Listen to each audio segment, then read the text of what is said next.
नमो भगवते वासुदेवाय।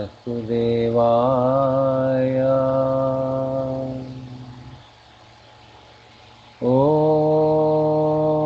नमो भगवते वासुदेवाय।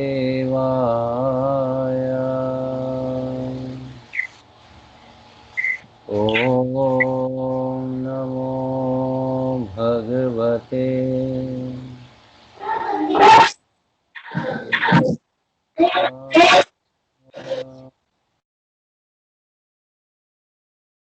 अज्ञानतिमिरन्धस्य ज्ञानाञ्जनशलाकया चक्षुरुन्मिलितं येन तस्मै श्रीगुरवे नमः। श्रीचैतन्यमनोभीष्टं स्थापितं येन भूतले स्वयं रूपकदा मह्यं ददाति स्वपदान्तिकं। वन्देऽहं श्रीगुरोः श्रीयुतः पदकमलं श्रीगुरुर्वैष्णवांश्च श्रीरूपं सार्गजातं सहगणरघुनाथामृतं तं सजीवम् साद्वैतं सावधूतं परिजनसहितं कृष्णचैतन्यदेवं श्रीराधा कृष्णपादान् सहगणललिता श्रीविशाखान्वितांश्च नमः। ॐ विष्णुपादाय कृष्णपृष्ठाय भूतले श्रीमते भक्तिवेदान्त स्वामिनिति नामिने। नमस्ते सरस्वते देवे गौरवाणी प्रचारिणे निर्विशेष शून्यवादी पाश्चात्यदेशतारिणे। नमो महावदान्याय कृष्णप्रेमप्रदायते कृष्णाय कृष्णचैतन्य नामिने गौरत्विषे नमः। हे कृष्ण करुणा सिंधु दीनबंधु जगतपते गोपेश गोपिका कांत श्री राधा कांत नमोस्तुते। तप्त कांचन गौरांगी श्री राधे वृंदावनेश्वरी वृषभानुसुते देवी प्रणमामि हरिप्रिये। वाञ्छाकल्पतरुभ्यश्च कृपा सिन्धुभ्यैव च पतितानां पावनेभ्यो वैष्णवेभ्यो नमो नमः। वाञ्छाकल्पतरुभ्यश्च कृपा सिन्धुभ्यैव च पतितानां पावनेभ्यो वैष्णवेभ्यो नमो नमः। जय श्री कृष्ण चैतन्य प्रभु नित्यानंद श्री अद्वैत गदाधर श्रीवासदि गौर भक्तवृंद। हरे कृष्ण कृष्ण कृष्ण हरे हरे हरे राम राम राम हरे हरे। हरे कृष्ण कृष्ण कृष्ण हरे हरे हरे राम राम राम हरे हरे। हरे कृष्ण कृष्ण कृष्ण हरे हरे हरे राम राम राम हरे हरे।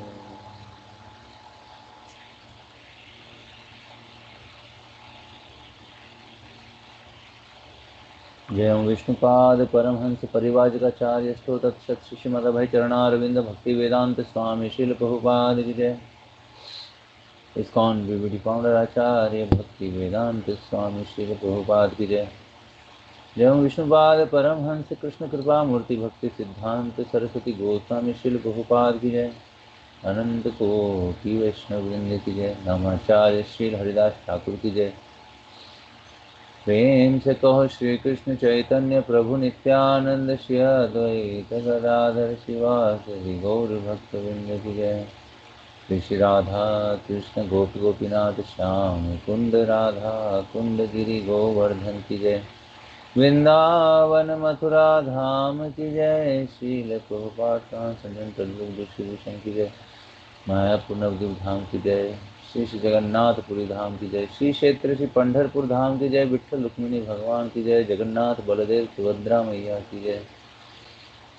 शील प्रभुपाद ट्रांसेंडेंटल बुक डिस्ट्रीब्यूशन की जय। शील प्रभुपाद की जय। भक्ति प्रदान विंध्य देवी तुलसी महारानी की जय। श्री रूप सनातन भद्र रघुनाथ श्री जीव गोपाल भट्टदास रघुनाथ भगवान की जय। निताय गौर प्रेमानंदे। सभी भक्तों की जय जयकार हो। सभी भक्तों की जय जयकार हो।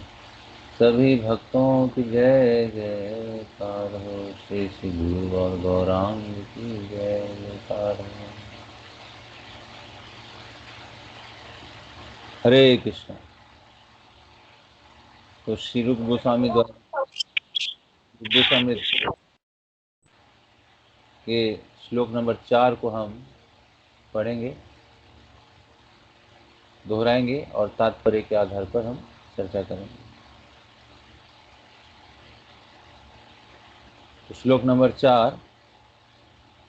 ददाति प्रतिगृह्णाति गुह्यम् आख्याति पृच्छति भुङ्क्ते भोजयते चैव षड्विधं प्रीतिलक्षणम्।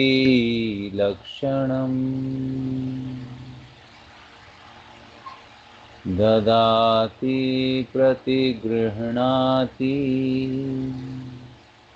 गुह्यम् आख्याति पृच्छति भुङ्क्ते भोजयते चैव षड्विधं प्रीतिलक्षणम्।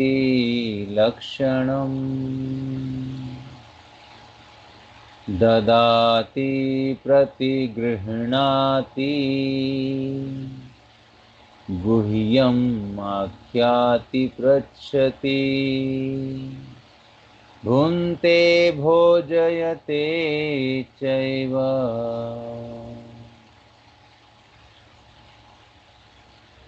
षड्विधं प्रीतिलक्षणम्।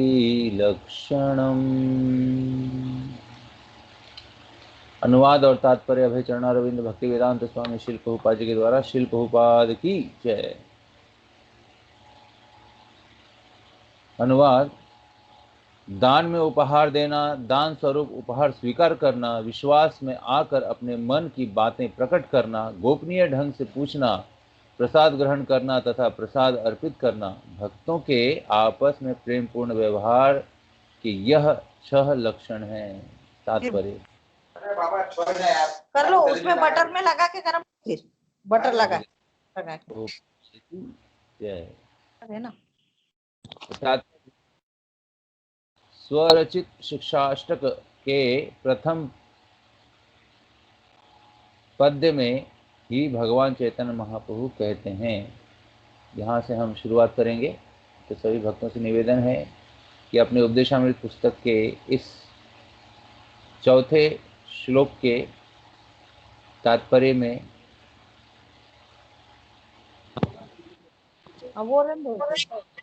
तो हम पढ़ेंगे और चर्चा करेंगे।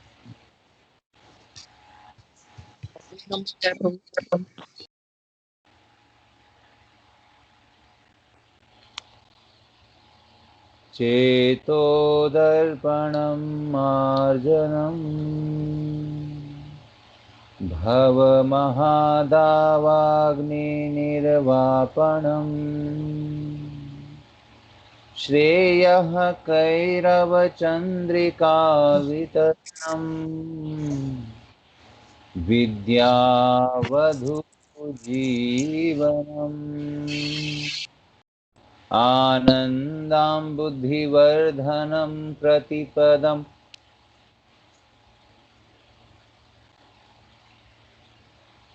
पूर्णामृतस्वादनं सर्वात्मस्नपनं परं विजयते श्रीकृष्ण संकीर्तनम्।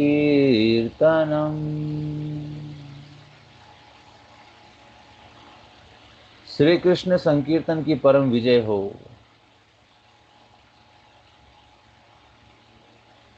जो हृदय में वर्षों से संचित धूल का मार्जन करने वाला तथा बारंबार होने वाले जन्म मृत्यु रूप महादावाग्नि को बुझाने वाला है।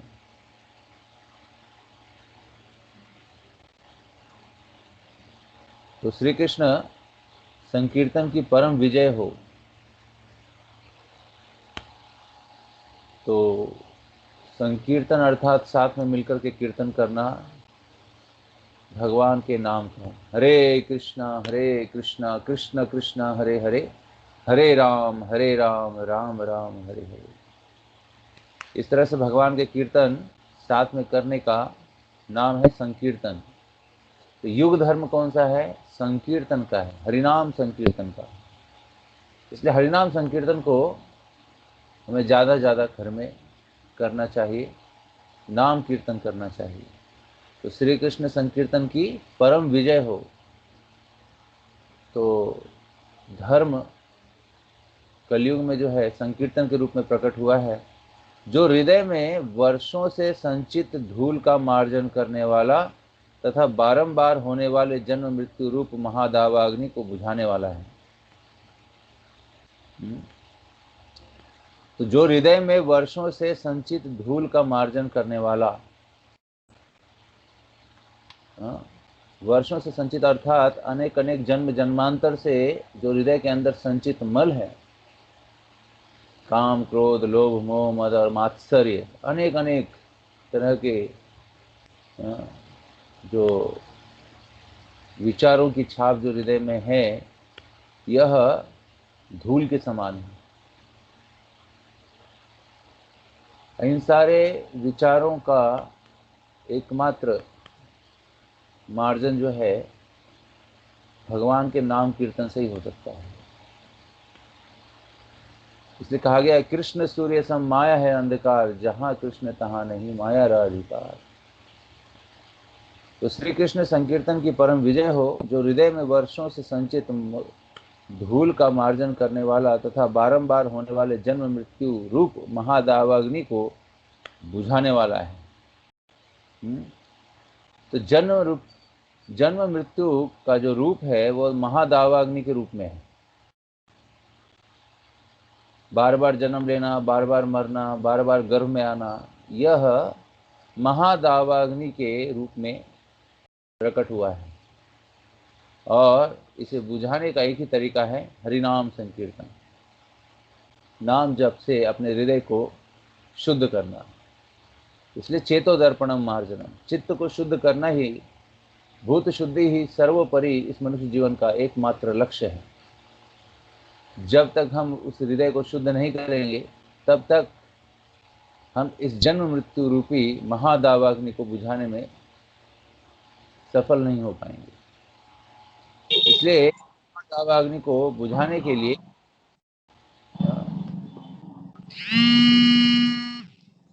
नाम लिया जाता है, बढ़ानी चाहिए। नाम रुचि ये बहुत ही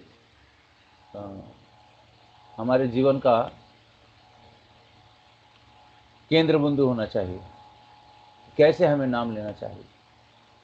हरेर नाम हरेर नाम हरेर नाम एव केवल।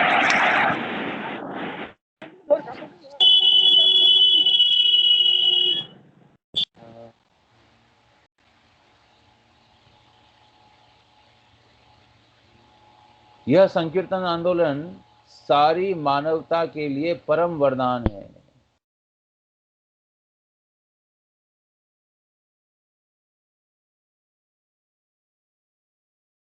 सारी मानवता के लिए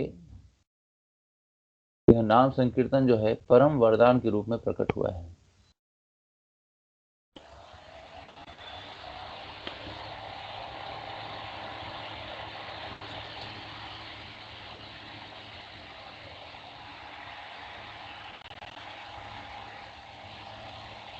क्योंकि यह मंगल रूपी चंद्रिका का वितरण करता है।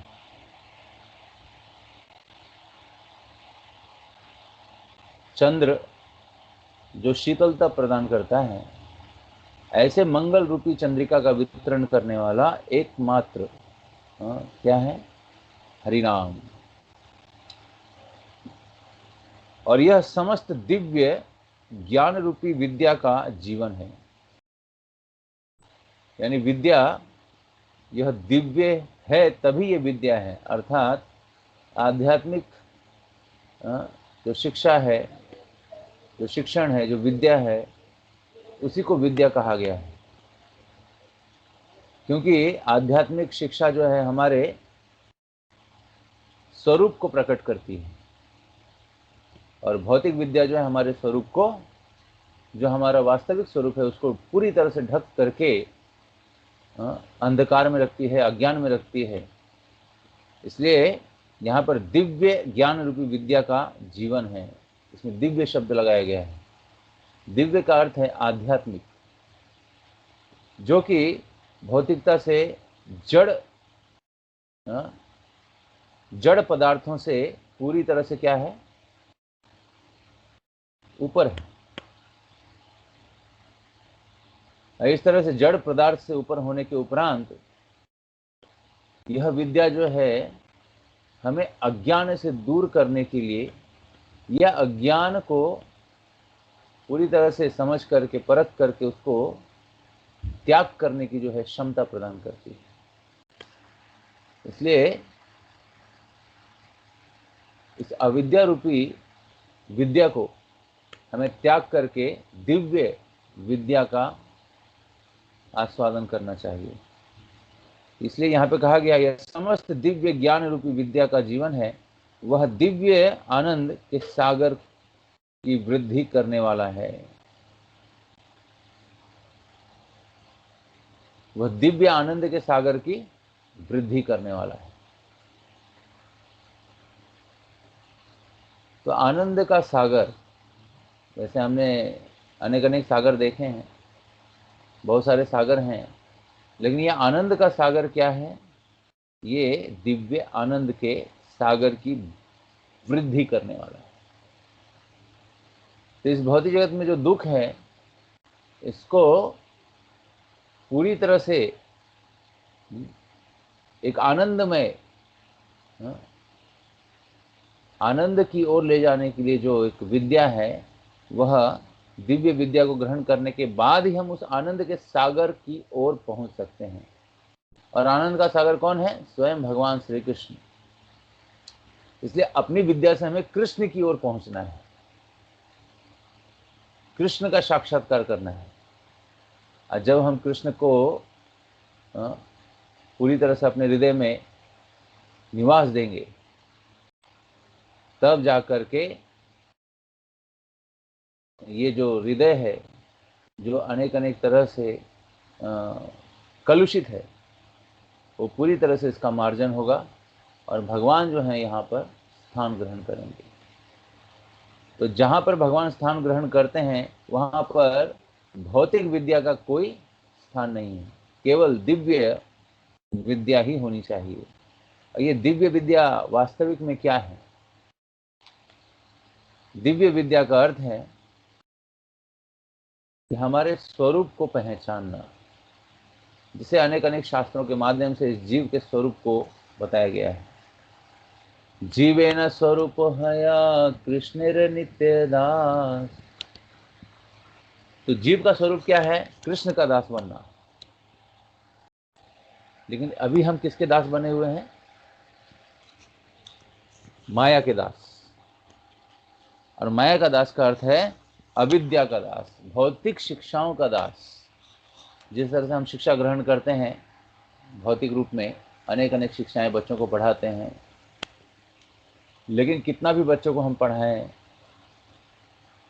लेकिन उस भौतिक शिक्षा से वो केवल उदर को पोषण करने हेतु ही अपनी विद्या को प्राप्त कर पाएंगे। किसी भी स्कूल में, किसी भी कॉलेज में, किसी भी शिक्षा प्रणाली में आध्यात्मिक ज्ञान को दिया नहीं जाता। भगवद गीता, भागवत और अनेक अनेक जो हमारे दिव्य ज्ञान को पूरी तरह से उजागर कर दें, ऐसे ज्ञान की शिक्षा जो है किसी भी स्कूल या कॉलेज में दी नहीं जाती। श्रील प्रभुपाद जी एक समय जब वो किसी स्कूल में, कॉलेज में गए तो वहाँ पर उन्होंने प्रश्न किया कि आत्मा क्या है।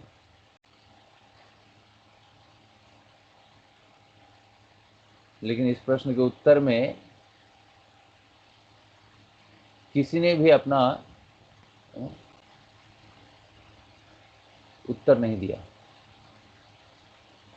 क्योंकि इस चीज का ज्ञान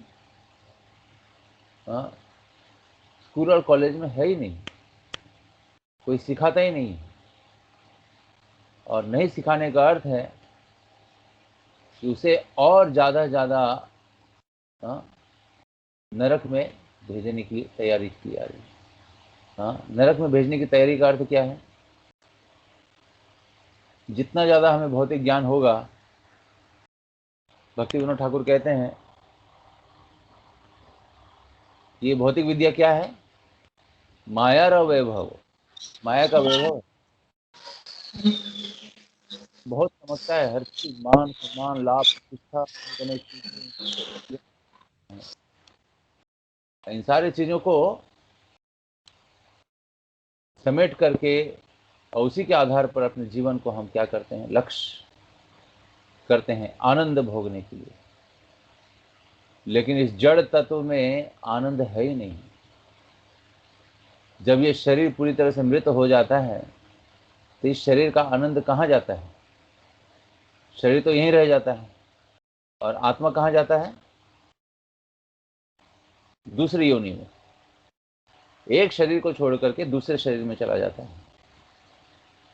और जैसे ये शरीर को छोड़ता है आत्मा, ये पूरी तरह से शरीर निरानंद हो जाता है। जिस शरीर को हम अलग तरीके से उसको पोषण कर रहे थे, स्नान करवा के अलग अलग साबुन से और अलग अलग कपड़ों से उसको सजा रहे थे और अलग अलग भाषाओं से, शिक्षाओं से उसको आगे बढ़ करके शिक्षण लेने के लिए प्रेरित कर रहे थे।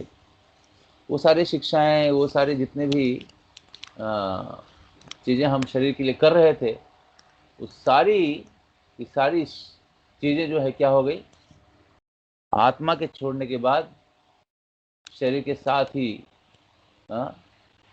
नष्ट हो गई। जो शरीर नाशवान है, उस नाशवान शरीर को जड़ विद्या रूपी शिक्षा से संबोधित करके अपनी पहचान करके चलना, ये सबसे बड़ा अज्ञान है। ऐसी अज्ञान के द्वारा हमारा सारा कार्य होता है। हम अपनी आइडेंटिफिकेशन भी अज्ञान के रूप में देते हैं और हमारे व्यवहार भी अज्ञान के रूप में ही होते हैं। यदि कोई शिक्षक है, वो पढ़ा रहा है कि हाइड्रोजन और ऑक्सीजन मिलने से क्या बनता है, जल बनता है, लेकिन इन शिक्षाओं को भगवान से जोड़ करके नहीं पढ़ा रहा है। और यही त्रुटि जो है भौतिक पदार्थ के रूप में प्रकट होती है, भौतिक शिक्षा के रूप में प्रकट होती है और अविद्या के रूप में प्रकट होती है, जो हमारे चित्त को पूरी तरह से क्या कर देती है, ढक देती है। तो अविद्या से ये चित्त पूरी तरह से ढक जाता है और अपने स्वयं के अस्तित्व को वो पहचान नहीं पाता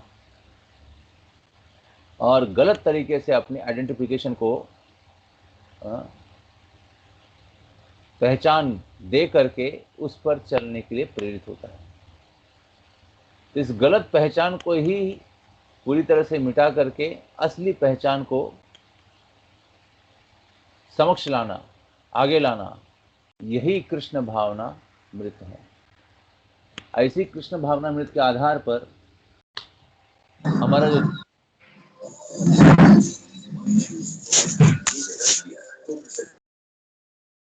तो जितनी भी चीजें हम करते हैं इस शरीर के लिए, तो सब की सब अविद्या है। तो किसके लिए करना चाहिए?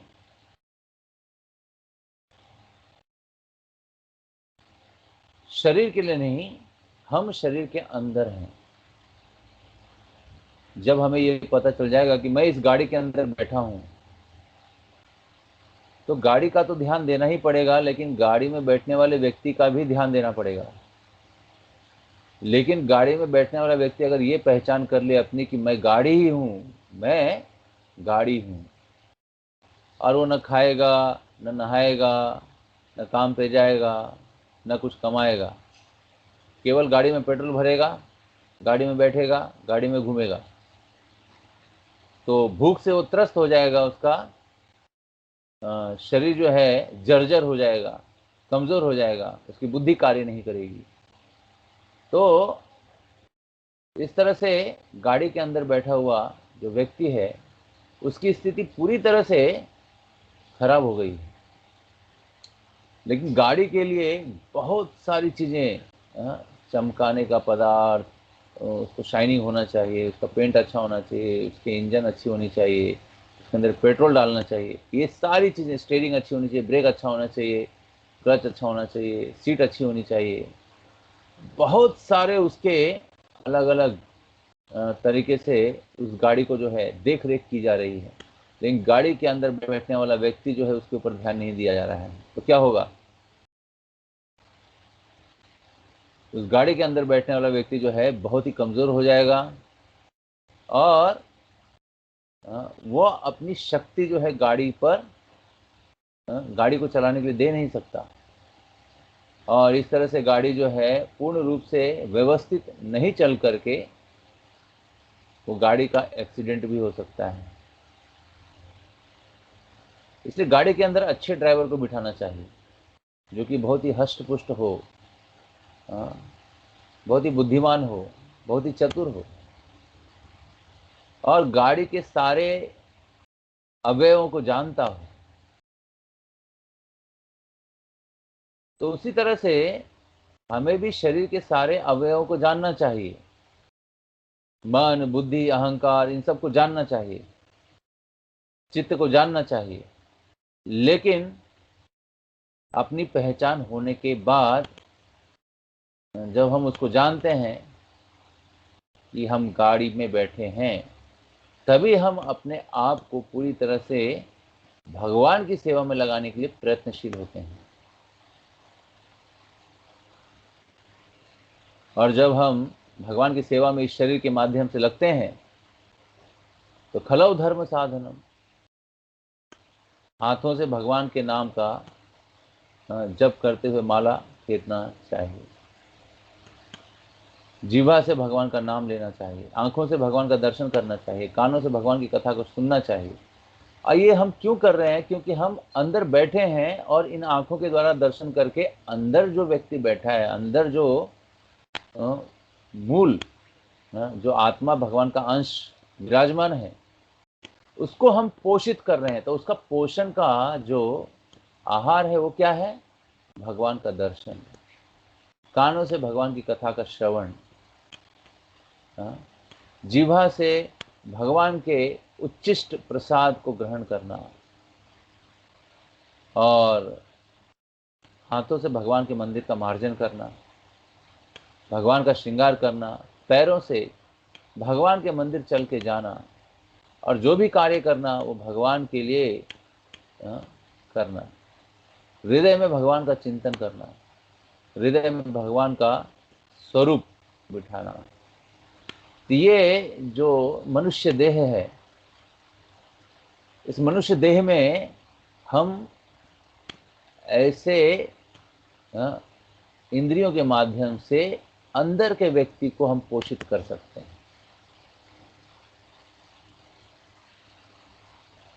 और उस अंदर के व्यक्ति को पोषित करने के लिए हमें इस शरीर से धर्म के कार्य को करना है। भौतिक कार्यों को नहीं, धर्म के कार्य को करना है। और जब हम धर्म के कार्य को करेंगे, तभी हम शुद्ध हो सकते हैं, हमारा चित्त शुद्ध हो सकता है।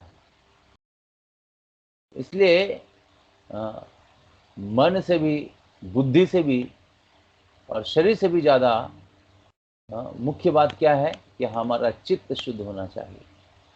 हम मन को शुद्ध करने का प्रयास करते हैं, बुद्धि को शुद्ध करने का प्रयास करते हैं, शरीर को नहाते हैं, नहलाते हैं, अलग अलग साबुन से अच्छे कपड़े पहनाते हैं, बहुत अच्छी बात है। लेकिन चित्त जब तक शुद्ध नहीं है, चेतो दर्पणम मार्जनम, उसका मार्जन जब तक हमने नहीं किया, हमने किसी प्रकार के शुद्ध तत्व को जो है ग्रहण नहीं किया। अर्थात जब हम हरिनाम लेते हैं, नाम लेते हैं और चित्त का मार्जन होता है, वही वास्तविक में हमारी शुद्धता की पहचान है। अन्यथा शरीर से, मन से, बुद्धि से हम कितना भी प्रयास करें शुद्ध होने का, हम नहीं हो सकते। केवल भगवान के नाम और उनकी सेवा और उनकी शिक्षा, दिव्य विद्या, इन सारी चीजों को ग्रहण करने से ही हमारा चित्त शुद्ध होगा, और चित्त शुद्ध होने से ही इस मनुष्य जीवन की सफलता है। यहीं पर इस चेतोदर्पणम मार्जनम के व्याख्यान में बहुत सुंदर तरीके से बताने का प्रयास कर रहे हैं श्रील प्रभुपाद जी कि यह समस्त दिव्य ज्ञान रूपी विद्या का जीवन है। तो ये समस्त दिव्य रूपी ज्ञान का जो विद्या है, उसका जो है जीवन है। तो दिव्य ज्ञान के अनुरूप ही हमारा जीवन चलना चाहिए, वही वास्तविक जीवन है। तो जीवन का मूल उद्देश्य है जीवन को प्राप्त करना। यानी कि जीवन कौन है? भगवान स्वयं जीवन है। भगवान का नाम ही हमारा जीवन है। भगवान की सेवा ही हमारा जीवन है। इस तरह से अगर हम भगवान से जुड़ जाएंगे तो ये हमारा जीवन जो है पूरी तरह से सफल होकर के भगवान के चरणों में लग जाएगा। तो यह दिव्य आनंद के सागर की वृद्धि करने वाला है, और जिसके लिए हम सदैव आतुर रहते हैं। कौन आनंद के लिए आतुर नहीं रहता है? सब लोग आनंद के लिए आतुर रहते हैं। आनंदाम बुद्धिवर्धनम प्रतिपदम पूर्णमृत स्वादनम। तो ये आनंद का अनुभव कब आता है? जब हम कृष्ण रूपी नाम का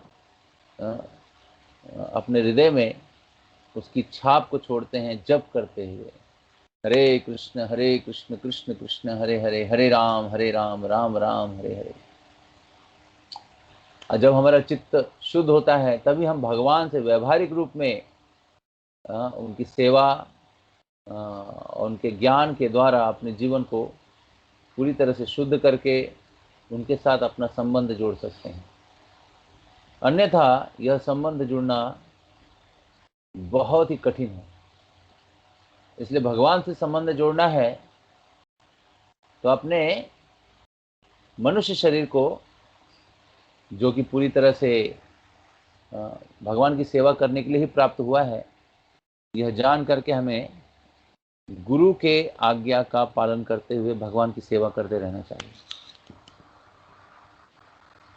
क्योंकि शास्त्र अथाह है, और शास्त्र के द्वारा हम यह जान नहीं सकते हैं कि हमें क्या करना है और क्या नहीं करना है। परंतु गुरु जब कोई आदेश देते हैं और उस कार्य को जब हम करते हैं, तो हमारा हृदय अपने आप ही शुद्ध होना प्रारंभ हो जाता है। इसलिए गुरु की आज्ञा जो है जीव के उस परम तत्व को, जीव का संबंध उस परम तत्व से जोड़ने के लिए गुरु की आज्ञा जो है सर्वोपरि है। इसलिए गुरु की आज्ञा को पूरी तरह से समझ करके और मन में पूरी तरह से उसको स्थान दे करके उसका ही चिंतन करते हुए, जैसे श्रील प्रभुपाद जी अपने गुरु की आज्ञा का पालन कर रहे थे, लेकिन उनको जब पूछा गया कि आपने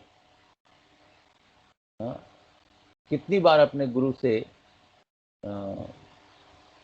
मिल करके उनसे ज्ञान ग्रहण किया है, कितनी बार आप अपने गुरु से मिले हैं? श्रील प्रभुपाद जी ने कहा कि मैं आज तक अपने गुरु को भूला ही नहीं, और ऐसा कभी हुआ ही नहीं कि उनके आदेश मेरे मन से पूरी तरह से निकल गए हैं।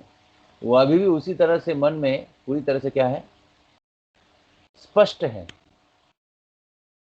इसलिए गुरु के वचनों को अपने मन में स्पष्टता देना, बहुत ही पोषण करना, चिंतन करना और उसके आधार पर अपने जीवन को ढालना, यही है चेतोदर्पणम मार्जन का सबसे मुख्य उपाय। जब तक हम इन सारे चिंतनों को पूरी तरह से गंभीरता से नहीं लेंगे, तब तक हम इस भौतिक जगत के विषयी विचारों को ग्रहण करने के लिए बाध्य हो जाएंगे।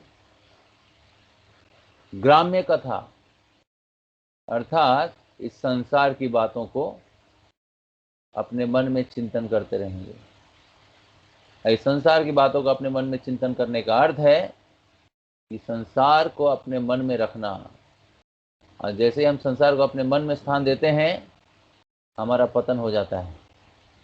अर्थात हमारी ये जो मनुष्य रूपी जो नौका है, जो भगवान के धाम में जाने के लिए मिली है, ये पूरी तरह से डूबने लगती है संसार में।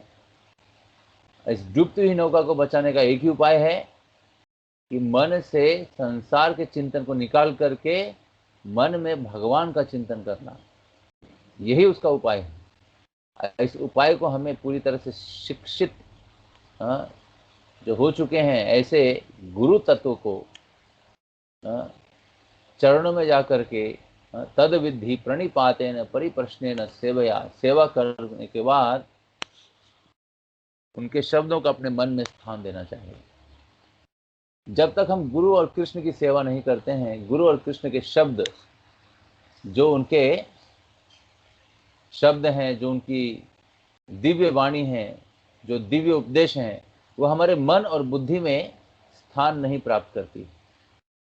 इसलिए गुरु और कृष्ण की सेवा श्रद्धा से करना, श्रद्धा से उनकी आज्ञा का पालन करना, उनका दर्शन करना और उनके समक्ष जाकर के प्रश्न करना। तद विद्धि प्रणिपातेन परिप्रश्नेन सेवया, ऐसे सेवा भाव से प्रश्न करना।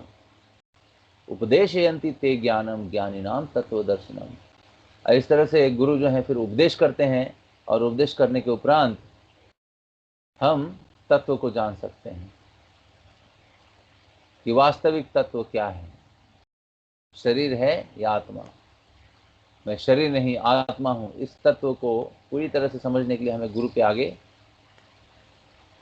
पूरी तरह से शरणागत होकर के उनसे प्रश्न करते हुए उनके दिव्य वाणी को श्रवण करना,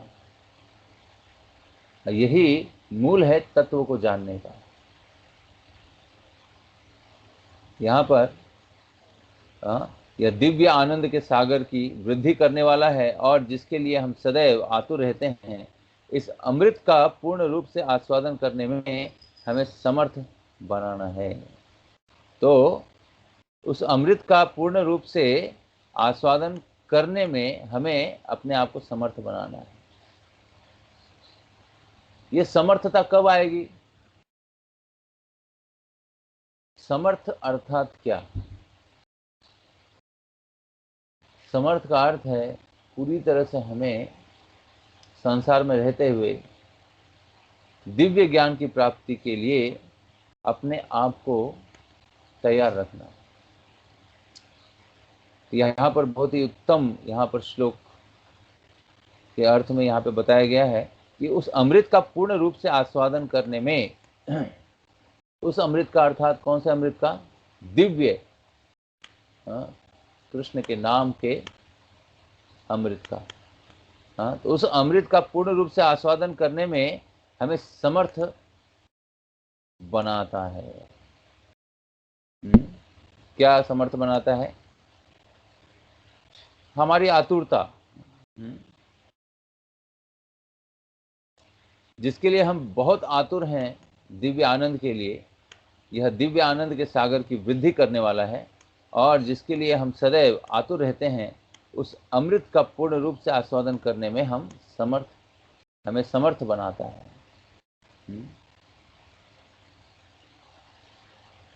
तो ये समर्थ बनाने हेतु हमें बहुत ही एक तरह से हमें जानकारी होनी चाहिए कि शास्त्रों की शिक्षा जो है, जैसे शिल प्रभुपाद जी की किताबों को पढ़ना,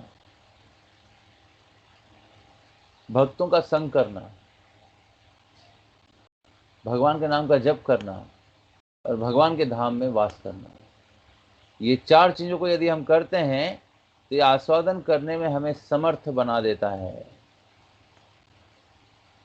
क्योंकि जिस सामर्थ्य को हम प्राप्त करने हेतु, जिस दिव्य आनंद को प्राप्त करने हेतु हम दौड़ रहे हैं, वो दिव्य आनंद प्राप्त करने का एक ही मार्ग है, और वो है भगवान के नाम का चिंतन और भगवान की सेवा।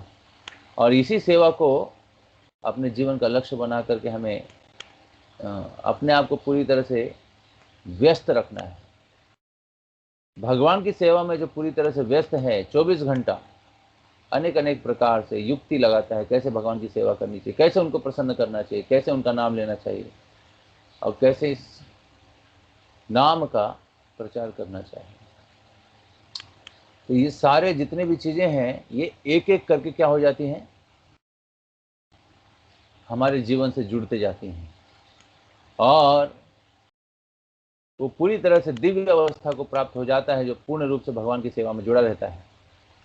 और उसे यह आनंद जो है, जिस आनंद की हम बात कर रहे हैं, वह आनंद इस भौतिक जगत में नहीं, आध्यात्मिक जगत में है। और यह आनंद जो है प्राप्त करने हेतु उस भगवान के नाम का आश्रय लेना अति आवश्यक है, जिसे श्री चैतन्य महाप्रभु ने कलयुग में श्रीमती राधा रानी के हृदय में जो उस कृष्ण प्रेम को जो है ग्रहण करके स्वयं कृष्ण चैतन्य महाप्रभु बन करके इस कलयुग में प्रकट हुए और इस हरिनाम को उन्होंने बांटा, इस दिव्य नाम को जो है उन्होंने वितरण किया। हरे कृष्ण कृष्ण कृष्ण हरे हरे, हरे राम राम राम हरे हरे। इस दिव्य नाम के वितरण को श्री चैतन्य महाप्रभु ने करके दिखाया। ऐसी कार्य हेतु उनका अवतार हुआ है। जारे देखो तारे कहो कृष्ण उपदेश, हमार आज्ञा गुरु होय तारे देश। अर्थात चैतन्य महाप्रभु ने क्या कहा, जारे देखो तारे कहो कृष्ण उपदेश, हमारा आज्ञा गुरु होय तारे देश। चैतन्य महाप्रभु की आज्ञा का जो पालन करता है वही इस आंदोलन को जो है आगे बढ़ाने के लिए सक्षम हो पाएगा, समर्थ हो पाएगा। क्योंकि चैतन्य महाप्रभु कहते हैं हमारा आज्ञा गुरु होया, मेरी आज्ञा का पालन करने वाला ही गुरु हो सकता है। हमारा आज्ञा गुरु होया तारे ही देश, जारे देखो तारे कहो कृष्ण उपदेश। तो उपदेश, इंस्ट्रक्शन, ज्ञान, जब हम परंपरा में ज्ञान अर्जन करते हैं किसी गुरु के माध्यम से, तो वही ज्ञान हमें पूर्ण आनंद की ओर लेके जाता है। ये पूर्ण आनंद की प्राप्ति भगवान के चरणों में अपने समर्पण के भाव को ज़्यादा ज़्यादा बढ़ाने पर प्रकट होती है। जितना उच्च कोटि का हमारा समर्पण है, उतना ही उच्च कोटि का हमारा आनंद है। जितना समर्पण उतना आनंद, समर्पण नहीं है आनंद नहीं है। क्योंकि समर्पित हुए बिना उस आनंद की प्राप्ति हमें हो ही नहीं सकती। समर्पित का अर्थ है अपने ज्ञान, बुद्धि, बल सब कुछ हमें समर्पित कर देना चाहिए और किसी प्रकार का हमें अहंकार नहीं होना चाहिए। अहंकार विमूढ़ात्मा कर्ता अहम इति मन्यते। जिस तरह से एक साधारण जीव जो अहंकार के वश में आकर के अपने आप को ही कर्ता मान करके अपने सारे कार्यों को करता है, ये मान्यता ही उसको बदलने के लिए आध्यात्मिक शिक्षा की ओर मुड़ेगा, तभी वो मान्यता जो है पूरी तरह से सही तरीके से कि कर्ता मैं नहीं हूं, कर्ता कौन है, भगवान है। साधारण बुद्धि वाले लोग क्या करते हैं, वो बोलते हैं कि कर्ता मैं हूं, यदि मैं काम नहीं करूंगा तो कैसे जीऊंगा। लेकिन हम सोच सकते हैं कि जिस तरह से हम किसी यंत्र के द्वारा काम लेते हैं, उसी तरह से भगवान ने भी इस भौतिक जगत में यंत्र इस मनुष्य रूप में दिया है और ये ऐसा यंत्र है जिसके द्वारा हम भगवान की प्राप्ति कर सकते हैं। बाकी सारे यंत्र जो है भोग योनि में है, ये सारे यंत्र उसी चीज को ग्रहण करते हैं जिस चीज के लिए उनको फिक्स किया गया है। जैसे गाय जो है वो घास खाती है, शेर जो है मांस खाता है ना। शेर कभी घास नहीं खाता और गाय कभी मांस नहीं खाती। लेकिन ये मनुष्य जो है हर प्रकार के कार्यों को करने के लिए अपने आप को समर्थ बनाने का प्रयास करता है। हाई जंप, लॉन्ग जंप, और अनेक अनेक तरह से खाने के कंपटीशन में, सेंस ग्रेटिफिकेशन के कंपटीशन में, इंद्रिय तृप्ति के कंपटीशन में बहुत आगे रहता है और स्पर्धा होती है। तो इंद्रियों की स्पर्धा में यह मनुष्य शरीर लेकर के ये जीव जो है अपने आप को मान सम्मान लाभ प्रतिष्ठा से जोड़ देता है। लेकिन इन सारे कार्यों के लिए यह मनुष्य जीवन मिला ही नहीं है। हमें मनुष्य जीवन मिला है अथात तो ब्रह्म जिज्ञासा, इस प्रश्न के उत्तर को ढूंढने के लिए। अथात तो ब्रह्म जिज्ञासा का अर्थ क्या है? अथात तो ब्रह्म जिज्ञासा का अर्थ है कि कैसे हम अपने चित्त के इस गंदगी को, जो पूरी तरह से मलवत है, उसको हम शुद्ध कर सकते हैं। अर्थात तो ब्रह्म जिज्ञासा, मैं कौन हूं? इस प्रश्न में ही हमारे सारे आध्यात्मिक क्रियाएं छुपी हुई हैं, सारे एक्शंस छुपे हुए हैं। हम आध्यात्मिक क्रियाओं में भाग लेने के लिए क्यों पीछे हट जाते हैं? क्योंकि हम भौतिक क्रियाओं से अपने आप को आइडेंटिफाई करके उससे हम जोड़ करके उन सारी क्रियाओं में लग जाते हैं। बताइए, जब हम बच्चे थे, जब जन्म हुआ, तब कोई आइडेंटिफिकेशन नहीं थी।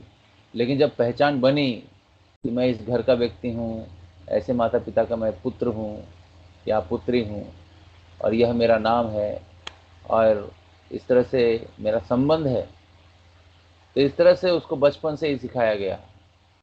और सीखते सीखते उन सारे संबंधों से जुड़ करके उनके सारे जितने भी क्रियाकलाप हैं वो जुड़ गए। इस तरह से उसने ज्ञान अर्जन किया, आगे बढ़े। हाँ, तो इस तरह से जो हमारा जन्म है, और जन्म के बाद जो हमारी आइडेंटिफिकेशन है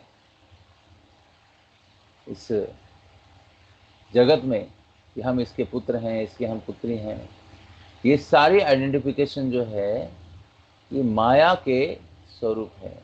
अर्थात ये केवल कुछ क्षणों के लिए, वास्तविक में ये हमारी आइडेंटिफिकेशन है नहीं, लेकिन कुछ क्षणों के लिए, अर्थात इस जीवन के लिए बस। हम 70 साल जिएंगे, 50 साल जिएंगे, 30 साल जिएंगे, 30 मिनट जिएंगे, जो भी जिएंगे, हाँ, उस जीवन के अंत पर्यंत यह पहचान हमारी रहेगी। अगली योनि में हमारी पहचान बदल जाएगी। अगली योनि में हम कहाँ जाएंगे, किस योनि में जाएंगे, हमें पता नहीं, लेकिन जिस भी योनि में जाएंगे उससे हमारी पहचान हो जाएगी। ऐसे अलग अलग अलग अलग इस शरीर के बदलते हुए उस माया के प्रबंध से ये जीव जो है एक योनि में आकर के कुछ 100 साल तक कुछ करता है, पढ़ता है, लिखता है, धन अर्जन करता है, घर बनाता है, मान सम्मान लाभ प्रतिष्ठा सब लेता है, और जब मृत्यु होने के बाद दूसरे गर्भ में जाता है तो वहाँ पर वो उसको कष्ट उठाना पड़ता है। फिर से बचपन से उसी संबंध से जुड़ करके फिर से उन कार्यों को एक्टिवेट करता है। तो जिससे जिसका संबंध है उसकी क्रियाएं भी वैसे ही होगी। ऐसे किसी का संबंध अगर यदि चोर से है तो वो चोरी ही करेगा। उसका संबंध अगर किसी ईमानदार व्यक्ति से है तो वो ईमानदार बनेगा। किसी का संबंध यदि भगवान से है, कृष्ण से है, तो हमेशा वो कृष्ण की सेवा में रहेगा, और कृष्ण की सेवा में रहने से उसका चित्त जो है बहुत ही पवित्र रहेगा, और उस पवित्र हृदय में किसी के लिए उसके मन में कोई ईर्ष्या द्वेष नहीं होगा। और ऐसा ही हृदय सब लोग चाहते हैं, लेकिन ऐसे हृदय को प्राप्त करने के लिए अन्य कोई उपाय नहीं है, केवल एक ही उपाय है, हरे कृष्णा कृष्णा कृष्णा हरे हरे, हरे राम राम राम हरे हरे। इसलिए चैतन्य महाप्रभु ने चैतन्य शिक्षाष्टकम में जो श्लोक, पहला श्लोक लिखा है, बहुत ही इंपॉर्टेंट श्लोक है जिसको हमें याद करना चाहिए। चेतो दर्पणम मार्जनम भव महादावाग्नि निर्वापणम श्रेय कैरव चंद्रिका वितरणम विद्यावधु जीवनम आनंदाम बुधिवर्धनम प्रतिपदम पूर्णामृत स्वादनम प्रवात्म स्नपनम परम विजयते श्री कृष्ण संकीर्तनम। इसलिए हमारे जीवन का मूल उद्देश्य होना चाहिए कि हम कृष्ण के संकीर्तन की विजय करने के लिए अपने जीवन को जिएं। ये नहीं कि अपने अहंकार को विजय करने के लिए अपने जीवन को जिएं, नहीं, श्री कृष्ण के संकीर्तन को, श्री कृष्ण के उस तत्व ज्ञान को विजय करने के लिए जीना चाहिए। श्री कृष्ण की भक्ति, श्री कृष्ण की सेवा, श्री कृष्ण का जो उच्चिष्ट है उसको आस्वादन करना, उनका दर्शन करना, इसी में हमारे इंद्रियों को ट्रेंड करना चाहिए। और जबकि हमारी इंद्रियों को हम ट्रेंड नहीं कर पाते हैं, कारण क्या है? कारण यह है कि हम उस तत्व को पहुंचने के लिए, तत्व तक पहुंचने के लिए, जिस तत्व को सारा संसार जो है प्राप्त करने के लिए बहुत ही आतुर है, वो तत्व, कृष्ण तत्व जो है बड़ी ही सरलता से हमें प्राप्त हो सकता है, लेकिन उस सरलता को अपनाने के लिए कोई तैयार नहीं। और वो सरलता क्या है? Chant Hare Krishna and be happy. भगवान का नाम का जप करो और आनंदित रहो। लेकिन जिस तरह से हिरण्यकशिपु ने प्रहलाद महाराज के पूछने के बाद, हिरण्यकशिपु ने जब प्रहलाद महाराज को पूछा तो प्रहलाद महाराज ने क्या कहा कि मैंने नवधा भक्ति का ज्ञान श्रवण किया है, सीखा है, श्रवणम कीर्तनम विष्णु। लेकिन हिरण्यकशिपु ने कहा कि नवधा भक्ति में सारे 8 प्रकार बहुत अच्छे हैं, लेकिन उसमें नाम जो विष्णु का आया है उसकी जगह पे मेरा नाम होना चाहिए। इन सारे क्रियाओं को विष्णु के लिए क्रियान्वित करना चाहिए, ऐसा कहा गया है। नवधा भक्ति का मूल उद्देश्य क्या है? श्रवणम कीर्तनम विष्णु स्मरणम पाद सेवनम अर्चनम वंदनम दास्यम साख्यम आत्म निवेदनम। अर्थात इस नवधा भक्ति का मूल उद्देश्य है भगवान के लिए इन सारे 8 अंगों को एक्टिवेट करना चाहिए अपने जीवन में। लेकिन ये श्रवणम कीर्तनम यदि हमारा सांसारिक हो रहा है, विष्णु का नहीं हो रहा है, कृष्ण का नहीं हो रहा है, सांसारिक हो रहा है, तो हमें दुख भोगना पड़ेगा। लेकिन ये श्रवण कीर्तन यदि हमारा कृष्ण का हो रहा है, विष्णु का हो रहा है, तो हम उस आनंद को प्राप्त करेंगे। तो कितना सरल उपाय है, बिल्कुल ही सरल उपाय है। लोग इस उपाय को अपनाने के लिए क्यों डर जाते हैं? क्योंकि विषय भोगों में इतने लिप्त हो चुके हैं कि उस लिप्तता की जो गंध है, जैसे एक शराब की बोतल है, उस शराब की बोतल को आप गंगा के पानी से भी धोइए, तब भी उसके अंदर जो उसकी स्मेल है उस बोतल के अंदर आती रहेगी, पूरी तरह से शुद्ध नहीं हो पाएगी। हाँ, उसी तरह से इंद्रियों में भोग की जो गंध है, अनेक अनेक योनियों में जो हमने भोग किए हैं, उन सारे भोगों की गंध जो है हमारे चित्त में इतनी सुदृढ़ रूप से जो है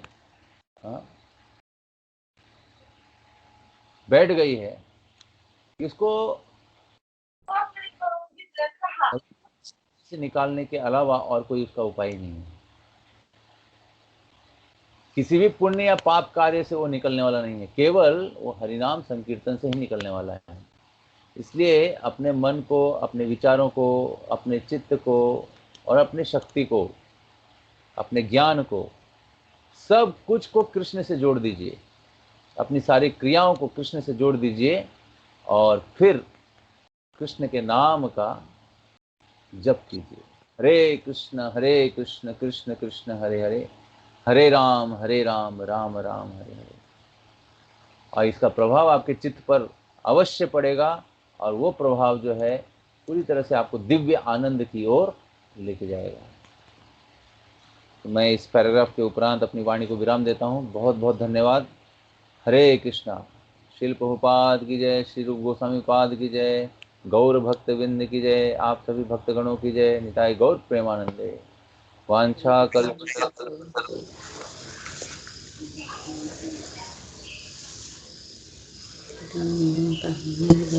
विष्णुवे भयो नमः। हरे कृष्णा प्रभु जी।